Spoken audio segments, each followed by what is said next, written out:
C'est une décision de raison et d'apaisement. Le Premier ministre a annoncé l'abandon du projet un peu après 13h30 ce mercredi à la sortie du Conseil des ministres.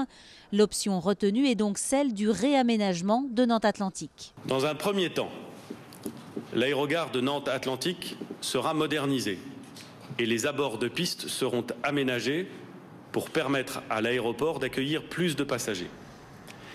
Ces premières mesures peuvent être réalisées sur l'emprise actuelle de l'aéroport, donc dans des délais rapides. En parallèle, la procédure pour l'allongement de la piste sera engagée.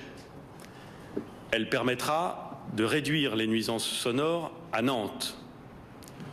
Nous ferons tout pour réduire ces nuisances pour le village de Saint-Aignan de Grandlieu. L'aéroport de Rennes sera également modernisé pour une mise en réseau des aéroports locaux. Concernant la ZAD, les 3 routes qui la traversent devront être rapidement rendues à la circulation. Les habitants illégaux devront partir. Nous mettrons fin à la zone de non-droit qui prospère depuis près de 10 ans sur cette zone. Les agriculteurs expropriés pourront retrouver leurs terres s'ils le souhaitent. Les occupants illégaux de ces terres devront partir d'eux-mêmes d'ici le printemps prochain ou en seront expulsés. Ailleurs, de nouveaux projets agricoles pourront être accueillis à partir de fin avril dans un cadre légal. En cas d'opposition, les forces de l'ordre se tiennent déjà prêtes.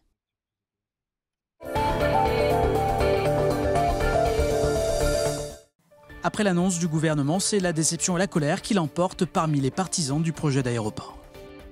C'est une très mauvaise décision que vient de prendre le président de la République à propos du transfert de l'aéroport de Nantes vers Notre-Dame-des-Landes. C'est une très mauvaise décision pour les habitants de Loire-Atlantique. C'est une très mauvaise décision parce que, au travers de cette décision, le président de la République piétine toutes les procédures publiques dans notre pays. Et il piétine les 179 décisions de justice qui ont été prises. Il piétine aussi nos collectivités locales.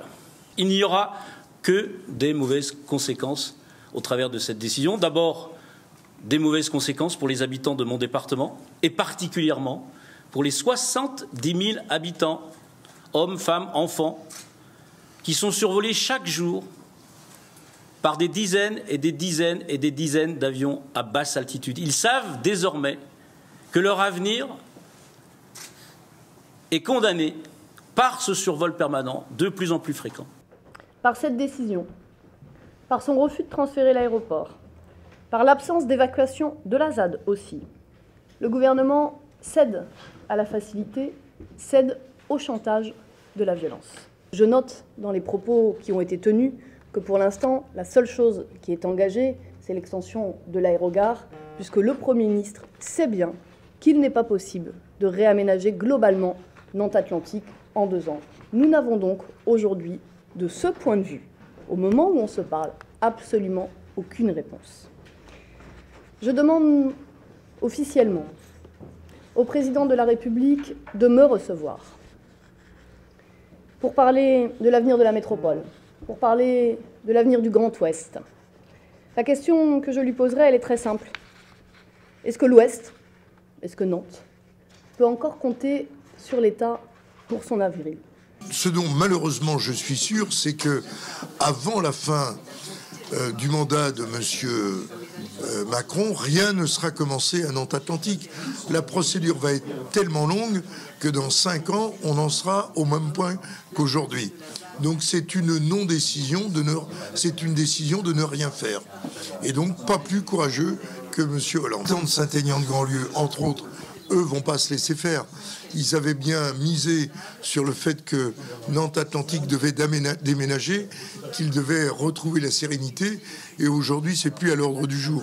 Et eux ont les moyens de se défendre parce que c'est eux qui vont subir le développement de l'aéroport. La décision du gouvernement était particulièrement attendue à Saint-Aignan-de-Grandlieu, limitrophe de l'aéroport Nantes-Atlantique. L'abandon du projet de transfert y est vécu comme la signature de l'arrêt de mort de la commune. Claire Villalon. Au café de l'église de Saint-Aignan, tout le monde ne parlait que de ça ce matin. Et c'est finalement par Philippe Grosvalet à la télévision que les clients ont appris l'abandon du projet de Notre-Dame-des-Landes. Et pour une partie de la population, c'est la douche froide. On a eu un vote favorable au transfert de l'aéroport et je trouve que c'est pas respecter la démocratie. Je suis très en colère, très déçu. Pour moi, c'est un déni de démocratie. Et ma carte d'électeur, je pense que je vais la rendre ou la brûler, enfin je ne sais pas. Mais pour moi, je ne voterai plus jamais en France. À la mairie de Saint-Aignan, c'est le même constat. Vous croyez vivre dans un état de droit, dans une démocratie. C'est un déni de démocratie, c'est proprement scandaleux. C'est donc la mort programmée de Saint-Aignan-de-Grandlieu si on peut aménager Nantes-Atlantique, parce que nous, bien sûr, le combat fait que commencer désormais et on va passer notre temps à démontrer l'impossibilité d'allonger la piste de Nantes-Atlantique, justement, qui va sacrifier le bourg de Saint-Aignan-de-Grandlieu. Les drapeaux ont même été mis en berne pour symboliser la mort de la commune. Mais le maire de Saint-Aignan l'assure, il s'opposera fermement à l'agrandissement de la piste de l'actuel aéroport. On fera tout pour que cette extension n'ait pas lieu. On se battra jusqu'au bout. Il est hors de question de se laisser marcher dessus. Donc la commune est en berne aujourd'hui, elle est en deuil. Je pense que le département est en deuil, la grande région ouest en deuil. Il a connu peut-être la gentillesse de la majorité silencieuse. Je crains que la violence prenne le pas, parce que nous en avons marre. Il est hors de question de laisser les autres faire à notre place. Les élus ainsi que les habitants ont promis une mobilisation rapide et ils sont bien décidés à se battre jusqu'au bout pour empêcher un réaménagement de Nantes-Atlantique. À Notre-Dame-des-Landes, on a retenu son souffle toute la matinée avant l'officialisation de l'abandon du projet. Une décision accueillie avec satisfaction, mais la conscience que l'avenir de la ZAD doit encore se construire. Émilie Plantard. C'est enfin officiel, Notre-Dame-des-Landes n'accueillera pas de nouvel aéroport. La nouvelle était très attendue ce midi dans le local de la CIPA. Parmi les journalistes nombreux, le porte-parole et quelques militants n'avaient qu'un poste de radio pour écouter le Premier ministre. Le gouvernement a pris sa décision. Je constate aujourd'hui que les conditions ne sont pas réunies pour mener à bien le projet d'aéroport de Notre-Dame-des-Landes. Le projet de Notre-Dame-des-Landes sera donc abandonné. Cette décision... Côté association, c'est le soulagement bien sûr, mais l'abandon du projet n'est que la première étape. C'est le bonheur tout court. Aujourd'hui, on peut constater que les principales questions de la coordination et de l'ensemble des opposants associatifs, c'était l'arrêt du projet, on l'a. C'était aussi l'arrêt de la DUP, nous l'avons.